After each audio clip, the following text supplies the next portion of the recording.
지난주 중반부터 시장은 매일 상승과 하락이 교차하고 있습니다. 그야말로 시장이 꼼짝 마라 이렇게 좀 얘기하는 것 같은데요. 자, 이런 흐름 어떻게 대응해야 될지 3인의 전략에서 알아보도록 하겠습니다. 오늘 이 시간에는 머니투데이 방송의 이학영 전문위원과 현대증권 동교동 지점의 인성익 지점장 두 분과 함께합니다. 안녕하십니까? 안녕하십니까? 시장 중심이 되는 키워드를 알아봅니다. 5위부터 3위까지 키워드를 화면을 통해서 확인해 보도록 하겠습니다. 오늘의 5위 키워드는 주식형 펀드 5일 만의 순유출입니다. 국내 주식형 펀드에서 자금이 5일 만에 순유출로 전환되었습니다. 순유출 규모는 230억 원으로 크지는 않았습니다. 4위 키워드는 현대기아차 급락입니다. 현대차와 기아차가 연비 과장과 관련해서 급락하고 있습니다. 관련 내용과 대응 전략을 세워봅니다. 3위 키워드는 애플 주가 3%대 급락입니다. 아이패드 미니 판매 첫날 애플 주가가 3%대 급락했습니다. 국내 IT주에 미칠 영향력에 대해 알아봅니다. 오늘 아마 이 증권방송 모든 프로그램에서 현대기아차 문제는 다뤘을 것 같습니다. 주말에 저도 얘기 듣고 사실 지난주에 메신저로 일부 루머가 돌긴 돌았었는데 근거 없는 루머일 줄 알았는데 아니땐 굴뚝에 연기 난 게 아니었던 것 같습니다. 일단 연비 문제, 자꾸 도요타도 자꾸 연상이 되고 이렇기 때문에 불안감이 더 커지는 것 같은데, 여러 가지 해명도 있는 것 같고 상황이 또 어떻게 될지는 조금 더 두고 봐야 되겠지만 아무튼 상황이 안 좋은 거, 악재가 계속 겹치고 있습니다. 자동차주. 인성익 점장께서는 글쎄요, 이 상황 어떻게 봐야 되고 자동차주 또 어떻게 대처해야 될지 전략도 같이 말씀해 주세요. 예. 실제로 얘기 나온 거는 목요일 날 장이 끝난 이후에 루머가 조금 돌았습니다. 그래서 내용은 연비 관련 내용인지 확실치는 않았는데 일단은 그런 쪽에 리콜 문제가 얘기가 나온다 그래서 이제 한 2년 전에 도요타 사태를 좀 떠올리게 만들었는데 실제적인 내용은 금요일 날 장이 다 끝난 다음에 실제로 나오게 됐습니다. 과거에 일본의 도요타 사태 리콜 문제 때는 상당히 대응이 상당히 느렸습니다. 우물쭈물하다가 시간을 많이 잃었고 그러다 보니까 어떻게 하면 잘 봉합될 수 있는 문제가 상당히 커진 결과를 나타냈는데 이번 현대차 그룹의 대응은 상당히 빨랐습니다. 미국 광고로 일면 전체적, 그러니까 뒤에 한 면 전체적으로 시정 광고를 냈기 때문에 상당히 대처는 상당히 빠르다 생각이 드는데. 글쎄 향후에 벌어질 문제에 대해서는 좀 더 지켜봐야 되겠지만은 일단 전문가들은 향후 25년간 거의 한 20억 불가량의 비용이 소요되지 않겠느냐라는 얘기도 있는데 그거는 두고 봐야 될 문제고 실제적으로는 현재 2011년 10년부터 12년 사이에 나온 차종에 대해서 보상 문제를 하는데 한 대당 15,000마일인가 우리나라 거리로 한 24,000km 된다. 1년 주행 거리를 보는 거죠. 그래서 한 대당 한 100불 이내에 비용을 제공할 것으로 얘기가 되기 때문에 전체적인 소요 비용은 한 6,500억 정도로 예상해서 실제적으로 현대차에서 벌어들인 수익에 비해서는 그렇게 크지 않다, 염려할 단계는 아니다라고 얘기는 하는데 문제는 이게 이제 집단 소송으로 계속 번지고 향후에는 북미와 같이 연계돼 있는 캐나다까지 소송이 연결된다 그러면은 그 상황은 좀 단기간에 끝나지 않고 좀 진행되지 않을까라는 쪽에서 염려를 하고 있는 것 같습니다. 그것보다도 가장 이제 걱정되는 것은 아무래도 최근에 환율의 상승 부분에서 아무래도 매출 일본 차량과의 어떤 가격 격차가 상당히 좁혀지면서 매출이 상당히 좀 줄어드는 쪽으로 판매돼서 줄어드는 쪽으로 나오기 때문에 실제적으로 걱정되는 것은 과거의 토요타 사태에서 혜택을 누렸던 현대차가 거꾸로 이번에는 손해를 보는 쪽에서 상당히 좀 걱정을 하고 있는 부분이고 최근에 가격 격차를 극복하지 격차에서 상당히 좀 고립되어 있는 상태인데 이것이 계속적으로 진행되는 쪽, 그다음에 회사의 어떤 신뢰도 문제, 그다음에 현대차가 주로 사용하는 중산층 쪽에서의 어떤 그런 이미지 이런 쪽에서 상당히 좀 타격이 클 것이다라고 생각이 됩니다. 그런 쪽에서는 최근에 주가 움직임을 봤을 때는 상당히 좀 걱정이 되는 면이 없지 않은데 아무래도 11월 달에 판매 대수 미국과 글로벌 시장의 매출을 좀 확인한 다음에 대응을 해도 늦지 않겠다라고 생각을 하고 있고 현재의 추세는 좀 더 진행될 것으로 생각이 되는데 오늘 좀 급락을 했기 때문에 조금 지수의 조정은 당분간 조금 있더라도 그렇게 크지는 않고 아무래도 시간은 좀 제한적이지 않겠느냐라는 생각은 갖고 있습니다. 인성희 기점장께서도 지적을 하셨는데요. 뭐 저는 개인적으로 제일 걱정되는 부분이 일본차 회사들이나 아니면 뭐 유럽차 회사들이 마케팅에 적극 활용할 수 있다는 점. 일단 거기 관련해서 현대 기아차의 초동 대응은 상당히 좀 잘했다는 좀 평가가 좀 나오고 있고요. 현대차 주가 오늘 20만 원이 깨졌는데 뭐 20만 원 깨지리라고는 사실 뭐 좀 예상을 못했었습니다. 뭐 악재 터지면서 깨졌는데 이 가격에서 추격 매도를 해야 되냐 여기에 대해서는 저는 좀 고개를 좀 갸웃하게 됩니다. 자, 뭐 자동차 주식 우리나라 이렇게 급락했는데 미국에서는 애플 주가가 급락을 했습니다. 아이패드 미니 출시 첫날인데 애플 주가는 최근에 뭐 경영진 교체 문제라든지 또 아이패드 미니가 생각보다 그렇게 붐이 일어나고 있는 것 같지는 않습니다. 그러다 보니 국내 애플과 관련된 회사들 주가도 대응을 어떻게 해야 될지 전략도 좀 세워봐야 될 것 같은데요. 이학년 위원께서 좀 말씀해 주세요. 네, 벌써 그 지난 주말에 이런 얘기를 전해드린 적이 있습니다. 그 애플 컴퓨터의 그 iOS의 총 책임자가 이제 회사를 그만둔 것이 시장에서 큰 이슈가 될 가능성이 있다고 했는데요. 실제로 그 사임 발표 이후에 주가가 재미없었습니다. 물론 이제 아이패드 미니에 대해서는 여전히 얘기가 많이 있습니다. 특히 여전히 가격의 문제다. 가격이 상대적으로 좀 너무 비싼 것이 아니냐라는 일부 주장이 있는 것은 사실인데요. 실제로 보면 그 제품 자체는 성능 좋다고 하는데요. 가격이 조금 비싼 것에 대해서 여전히 흠이 있다고 봅니다. 일단 그 사람들의 열풍이 예전만치 않았다는 것은요. 여러 뉴스, 뭐 우리나라 뉴스에도 나온 것으로 알고 있는데요. 미국도 마찬가지, 유럽도 마찬가지, 홍콩도 마찬가지라고 합니다. 그래서 전 세계 일반적인 현상이라고 합니다. 그래서 극히 좀 비판적으로 보는 사람들은요. 그 샌디의 그 허리케인의 그 어떤 어려움을 겪었던 뉴욕에서만도 오히려 사람들이 많이 몰렸을 뿐 다른 곳에서는 사람이 그렇게 몰리지 않았다고 하면서요. 애플의 시대가 거의 끝나가시니 아니냐라는 주장도 분명히 있는 것을 분명히 말씀드릴 수 있습니다. 여하튼 주가는 실망감을 보였고요. 연 3일 동안 $600 이하까지 내려가 있는 그런 상태로 마감됐습니다. 오히려 3% 이상 더 많이 빠졌죠. 실적만 보면은요. 지난번에 실적 발표하기 이전까지만 하더라도요. 4분기 실적은 주당 $15 이상 가면서요. 사상 최대 실적을 기대했었는데요. 일단은 애플 컴퓨터가 완전히 많이 내린 다음에 이 컨센서스도 따라서 내려가면서요. 지금 $13 초반대까지 떨어져 있습니다. 컨센서스 자체가요. 그러다 보니까요. 목표 주가도 조금 내려갔습니다. 그래서 $760 중반, 한때 $780 수준까지 갔었는데요. 목표 주가 평균도 좀 내려가는 추세라고 말씀드릴 수 있어 보입니다. 이런 애플 컴퓨터의 실망스러운 주가 흐름은요. 실제랑 상관없이 주가 흐름 자체가 실망스러운 것은 HP라든가 델 컴퓨터나 퀄컴 같은 여타 그 PC 관련주에 전반적으로 악영향을 미칠 수밖에 없다고 보고 있고요. 관련 우리나라 주에도 어느 정도 영향은 불가피하다 봅니다. 특히 애플이 정말 잘 안 나가면요. 상대적으로 애플 때문에 잘 나갔던 경우가 바로 LG 디스플레이랑 SK 하이닉스를 우리가 부인할 수 없겠는데요. 애플 컴퓨터 계속 흘러내려간다 그러면 LG 디스플레이나 SK 하이닉스도 부담이 될 수밖에 없다는 생각 드립니다. 이학년 위원께서 뭐 지난주에도 한 차례 강조를 해주셨었는데 애플 주가를 유심히 살펴볼 필요가 있다는 말씀을 해주셨었는데 주가가 약세를 보이고 있다는 점 우리나라 관련 회사들도 오늘 당장 지금 영향이 나타나고 있지는 않지만 결국은 부정적인 영향이 나타날 수 있다는 점 반드시 참고할 필요가 있을 것 같습니다. 다음으로 오늘의 2위 키워드를 화면을 통해서 확인해 보도록 하겠습니다. 오늘의 2위 키워드는 원자재 가격 하락입니다. 뉴욕 증시 이름 살펴보면은 고용 지표가 아주 상당히 좋아졌는데 시장에 영향을 거의 안 줬다고 봐도 될 것 같습니다.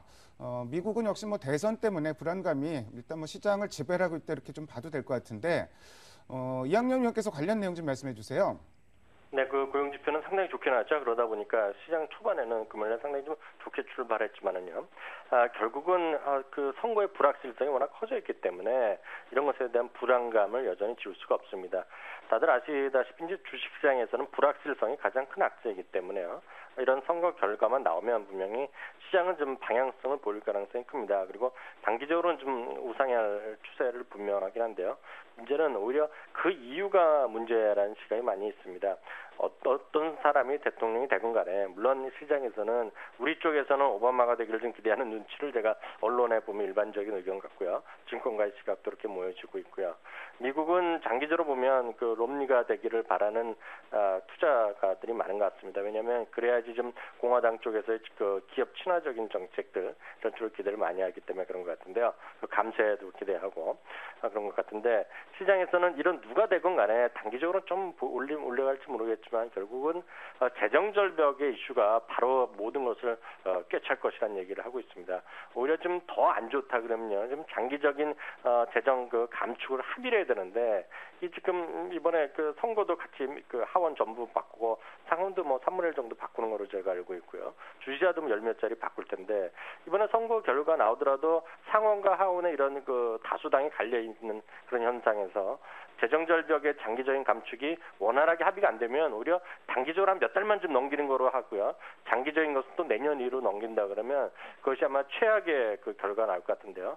그럴 가능성이 벌써부터 좀 정계의 언론 쪽에서 나오고 있기 때문에 단기적으로는 분명히 시장은 안정을 찾을 가능성이 크지만은요. 장기적으로는 재정 절벽이 우리가 생각했던 그리고 보통 분들이 생각하는 것 그 이상으로는 미국에서 걱정이 많다는 것이 아마 미국뿐만 아니라 글로벌 금융시장의 가장 큰 악재가 될 가능성을 우리가 염두에 두셔야 될 것 같습니다. 여론조사 결과 오바마가 근소하게 앞선다고 좀 나온 것 같은데 뭐 시장이 약세를 보는 거 봐서는 주식시장은 롬니를 조금 더 환영하는 분위기로 좀 읽혀지는 것 같기도 하고요. 뭐 그 부분은 알 수 없는 건데 어쨌든 뭐 선거 이후에 대선 이후에 재정 절벽 문제가 다시 또 복병으로 작용할 것 같은데 그렇다고는 하더라도 대선이 빨리 끝나야지 뭔가 불확실성이 하나 좀 제거가 될 것 같습니다. 시장 관심이 미국 대선에만 맞춰져 있다 보니까 뭔가 좀 불안하고 그러다 보니까 달러 강세가 나타나고 원자재 가격은 또 일제히 좀 약세를 보이는 이런 흐름도 좀 나타났는데요. 인성익 지점장께서는 글쎄요, 이런 흐름 뭐 일시적인 걸로 보세요? 어떻게 보세요? 예, 제 개인적인 판단은 일단 일시적인 걸로 봐야 되는 거 아닌가 생각을 하고 있습니다. 왜냐하면 현재 달러가 강세를 보일 만한 특별한 이유는 현재 갖고 있지 않습니다. 왜냐하면은 유럽도 마찬가지한 유럽이 유로화를 엄청나게 찍어냈고 그 이전에 미국은 달러를 무지하게 찍어내면서 양적 완화를 지금 시행하고 있습니다. 그런 쪽에서 지금 풀려나온 돈 봐서는 지금 전체적인 인플레이션을 걱정해야 될 문제인데 실제로 그 경제 자체는 글로 가지는 않고 있습니다. 다만 언젠가는 분명히 그 인플레이션에 대한 문제를 분명히 제기가 될 것으로 판단을 합니다. 그런 상황에서 지금 미국의 달러가 강세를 취할 만한 특별한 이유는 없다 생각이 되고 다만 너무 그 달러가 그 약세의 속도가 빠르다 보니까 어느 시적으로 어떤 충격을 받고 좀 조정을 보이는 거 아닌가라고 생각을 하고 그렇다면 상대적으로 우리나라의 원화 가치가 계속 상승을 하겠냐라는 쪽에서는 어쩔 수 없는 상승을 해야 되지 않겠나라고 판단하고 있습니다. 1100을 마지노로 해서 1080이다 1050이다 얘기는 많이 하고 있지만은 일단 1차적으로는 1080까지를 보고 그다음에 계속적으로 진행된다면 뭐 할 수 없이 1050까지도 예상은 하고 있지만은 실제로 그렇게 된다면 우리나라의 수출주들은 가장 큰 문제를 직면하게 되고 지금 현대차 같은 경우도 문제가 많은데 그 외에 IT 기업이나 이런 쪽에 수출주 영향은 상당히 클 것으로 일단 판단이 됩니다. 그런 쪽에서 상당히 좀 우려되는 시각인데 현재로서는 지금 미국이 어느 쪽으로 좀 될 것이냐라는 걱정을 많이 하는데 일단은 오바마의 뭐 유리한 쪽을 많이 지금 조금씩 얘기를 하고 있지만은 오바마는 뭐 재정 절벽 얘기를 후에 의회의 재정 절벽 타결 얘기가 또 나와야 되고 다만 롬니가 만약에 당선 예상 왠지 모르겠지만 당선이 됐다면은 문제는 조금 있을 것으로 판단되는 게 지금 롬니는 그 QE 양적 완화에 대해서 상당히 비판적인 시각을 갖고 있습니다. 그렇다면은 그거에 대한 어떤 문제는 분명히 어떤 변화가 있기 때문에 시장에는 충격으로 받아들일 수 있다라고 판단을 하고 있습니다. 그렇다면은 그런 쪽에서는 좀 어떻게 대선의 결과를 보고 좀 기다려봐야 되지 않나 시장 충격 여파는 좀 기다려봐야 되지 않겠나 생각을 하고 있습니다. 근데 전체적으로는 기존의 그 시장의 움직임이 과거에 한 2년 전부터 유럽의 그 재정 문제가 지나쳐서 지금 미국의 어떤 그 지금 현재의 그 양적 완화라든지 어떤 그 여러 가지 지표이 개선되지 않는 방향에서 조금 개선되는 쪽으로 오고 그 대선이 어떻게 영향을 미칠 것인가 이것이 끝난 다음에는 분명히 중국 쪽으로 지금 가고 있고 중국 쪽의 지표를 확실히 잘 봐야 되겠다 생각이 되고 이번 주 말이면은 그 이제 4세대에서 5세대 시진핑 시대로 이제 넘어가기 때문에 뭐 두 개 뭐 양립을 한다는 얘기는 많이 있지만은 어차피 넘어가면서 변화의 조짐은 분명히 있을 것이고 그런 쪽에서 어떤 그 중국의 실적이 여러 가지 지표의 개선 부분을 정확히 봐야 되겠다 생각이 듭니다. 기존에 과거부터 정치가 아무리 문제가 됐어도 경제에 미친 영향은 극히 제한적이라는 거고 시간으로 봐서도 크게 문제되지 않는다는 쪽에서 정치는 경제에 크게 포함 정도가 크지 않을 것으로 판단되기 때문에 현재로서는 문제는 상당히 일시적이다. 대선의 문제는 일시적이다라고 이렇게 판단을 해야 될 것 같습니다. 환율 문제만 놓고 보면은 오늘 달러원 환율 소폭 상승을 하고 있는데 원화의 추가 절상 가능성은 분명히 좀 열어놓아야 될 필요가 있을 것 같습니다. 다만 이전의 원화 강세 국면하고 현재는 여러 가지로 상황이 좀 틀리기 때문에 뭐 시장을 판단하기 좀 어려운 면이 있는 것 같습니다. 다음으로 오늘의 1위 키워드를 화면을 통해서 확인해 보도록 하겠습니다. 오늘의 1위 키워드는 반등 하루 만의 조정입니다. 그야말로 지난주 수요일부터 시장은 오락가락입니다. 한 상승 하락 계속 좀 반복을 하고 있는 양상인데 뭐 오늘 시장 흐름 보면은 제약주 움직이는 게 참 눈에 들어오고요. 뭐 M&A 재료까지 나왔는데 사실은 뭐 조금 버블도 좀 일부 중소제약사에 대해서는 버블도 형성이 되는 것 같고 코스닥도 강세를 보이고 이러다 보니까 좀 뭐 경기를 안 타는 쪽이나 내수 쪽 이런 쪽은 그래도 좀 지켜봐야 되는 거 아니냐 이런 얘기들도 좀 많이 하고 있습니다. 인성익 지점장께서 글쎄 뭐 관심 가져보는 업종이나 종목 있으면 좀 말씀해 주시고요. 전반적인 전략도 같이 말씀해 주세요. 예. 뭐 오늘 제약주 같은 경우는 뭐 어제 지난주 금요일날 많이 빠졌다가 오늘 다시 상승을 하고 있는데 그 세계 제1의 그 제너릭 업체인 그 테바에서 M&A가 얘기가 나오면서 대체 그 회사가 어느 회사냐? 매출액이 1,000억에서 2,000억 사이라는데 그게 뭐 한두 회사가 아니거든요. 그런 쪽에서 어느 회사에 갑자기 집중이 돼서 주가가 상한가까지 갔다가 그 회사가 장중에 부인 공시하면 하한가로 떨어지는 그런 아주 장중에 봉을 상당히 거칠게 만들면서 움직이는 현상인데 아직까지 그 어느 회사인지 나오지 않았기 때문에 그 모호함 쪽에서 오늘 제약주가 다시 상승 쪽으로 대열을 잡지 않았나 판단이 되는데 글쎄요 그거는 뭐 두고 봐야 알겠지만은 실제로 뚜껑이 어느지 열려서 만약에 비춰진다면은 어떤 등락은 있을지언정 어떤 제약 업체의 그 업계의 그 추세 자체는 상승 부분은 분명히 계속도 진행되지 않겠나라고 생각을 하고 있고요.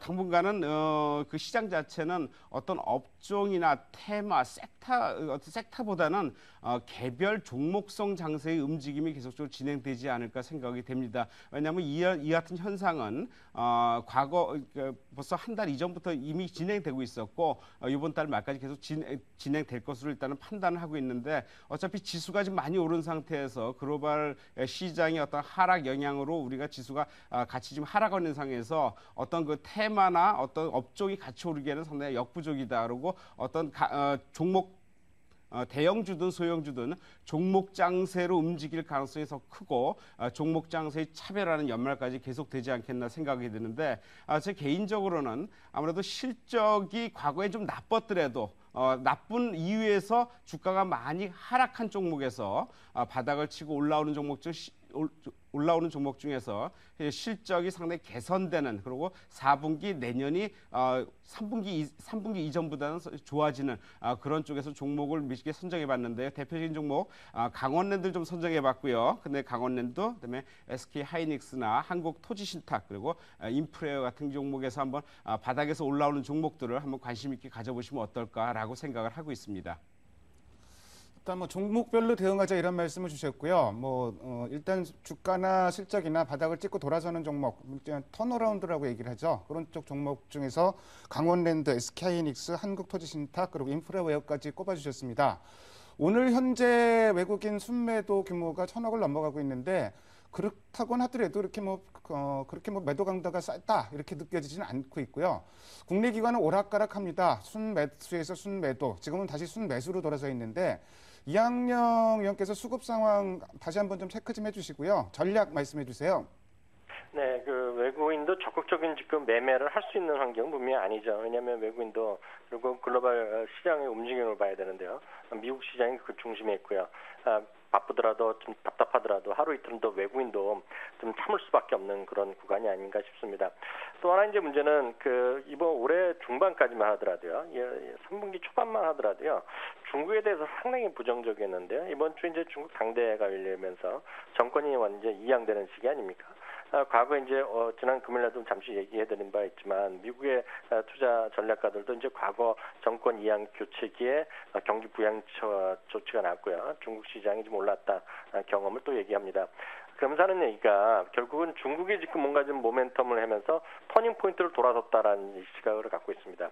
그런 것들이 어디서 우리가 확인될 수 있냐면요. 왜 한국 쪽으로 한국이 포함된 이제 아시아 쪽으로는 자금이 꾸준히 들어왔다 나갔다 하는데 요즘은 그래도 좀 들어오는 쪽인데요. 문제는 한때는 50% 중반까지 비중이 중국이 줄어들었는데요. 요즘 다시 60% 후반에서 70% 초반까지 중국 쪽으로 많이 몰려가고 있다는 겁니다. 한쪽으로 몰려가면 상대적으로 빠지는 나라, 비중이 줄어드는 나라가 한국을 포함한 다른 나라이기 때문에요.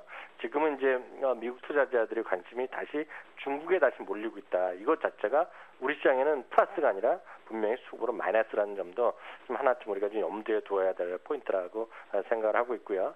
여하튼 우리 시장에 지금 유일하게 좀 그 적극적으로 참여할 수 있다 그러면 돈도 많이 있고 그것은 연기금을 수밖에 없다라는 생각 다시 한번 전해드립니다. 그렇기 때문에 연기금이 좀 꾸준히 사는 주식은 좀 덜 빠지겠죠. 그 빠지더라도 그렇지만 장기적으로 보면 연기금밖에 지금 믿을 구석이 없다라는 생각 갖고 있습니다. 한편 이제 목요일날 옵션까지는요. 오늘도 그런 현상이 이미 나타나고 있는데요. 중소형주라든가 코스닥 이런 시장에 좀 상관없는 덜 연관이 있는 것들의 틈새적인 움직임이 이어질 가능성이 있습니다. 그것이 무슨 M&A를 표현이 됐건 무슨 정치인 관련주로 포함됐건 뭐 다른 것으로 뭐 포장이 됐건 간에 결국은 시장에서 좀 도망가려는 그런 심리가 특히 옵션 만기일까지는 항상 그래왔다는 것 그것도 기억하셔야 될 것 같습니다. 다음은 종목별로 몇 가지만 코멘트 해드릴까 합니다. 현대기아차는 워낙 관심들이 많으신데요. 지난주에도 계속 말씀드렸다시피 똑같은 의견 드릴 수밖에 없습니다. 분명히 뭐 좋은 회사 싸고 뭐 다 좋은 회사 저평가한 건 분명한데요. 추세가 꺾여 있다는 거죠. 어떤 이유가 됐건 간에 무슨 새로운 악재가 나왔건 어찌 됐건 간에 좀 더 떨어지고 있기 때문에 이 현재 시점에서 추가 매수나 물타기 하는 것은 절대 좀 삼가하셔야 될 것 같고요. 다른 사람보다 하루 이틀 늦더라도 반등을 확인한 다음에 사시는 것이 이런 주식을 대응하는 가장 필요한 전략이다 말씀드리겠고요. SK하이닉스는 앞서 점장님께도 말씀하셨는데 저는 이렇게 봅니다. 기관과 외국인이 지금 계속 꾸준히 쌍끌이 매수를 하고 있는데요. 지금 보십시오. 지금 투신이나 이런 쪽에서 현대자동차를 거의 일주일째 계속 엄청나게 파는데요. 그 돈이 어디 가겠습니까? 그렇게 현대자동차 같은 큰 물건이 파는데 조그만 주식을 몇 개를 사겠습니까? 수백 개를 사야 되기 때문에 말이 안 되는 거죠. 그러면 그들이 어떤 포트폴리오 조정할 때 지금 바닥에서 반도체가 시황이 회복된다 이런 것들을 삼성전자도 지금 컨펌해주는 시기에 뭐 실적도 좋아진다 이런 얘기 나오면 그걸 사는 거죠. 그렇기 때문에 지금 LG 디스플레이가 먼저 올랐기 때문에 LG 디스플레이가 지난 3분기에 엄청 올라갈 때 놓친 투자 전략가들, 놓친 애널리스트들, 놓친 펀드 매니저가 워낙 많기 때문에 지금 그들이 제가 보기엔 그거를 한이 있는 사람이라도 SK하이닉스를 좀 가는 것이 아니라는 생각합니다. 그렇기 때문에 SK하이닉스를 좀 관심 갖고 보시는 것도 지금 가격 뭐 상관없이 좀 보시는 것이 나을 것 같고요. 다음은 조선건설, 철강화학 이런 것들인데요. 이런 것들은 뉴스는 간혹 나오고 뭐 실적이 좋아졌다 어쩌었다고 하지만 결국은 기술적 대응만이 가능하다라는 생각 전해드립니다. 11월 들어서 주식시장 방향성도 오락가락하고 있고 외국인 매매도 오락가락하고 있습니다. 뭐 대선 이전까지는 뭐 방향성 잡기가 당연히 좀 어려울 것 같고요. 수급과 관련해서는 SK하이닉스 다시 한번 좀 강조를 해주셨습니다. 지금까지 5가지 키워드를 통해서 오늘 시장의 흐름을 살펴봤습니다. 두 분 말씀 잘 들었습니다. 감사합니다. 감사합니다. 감사합니다.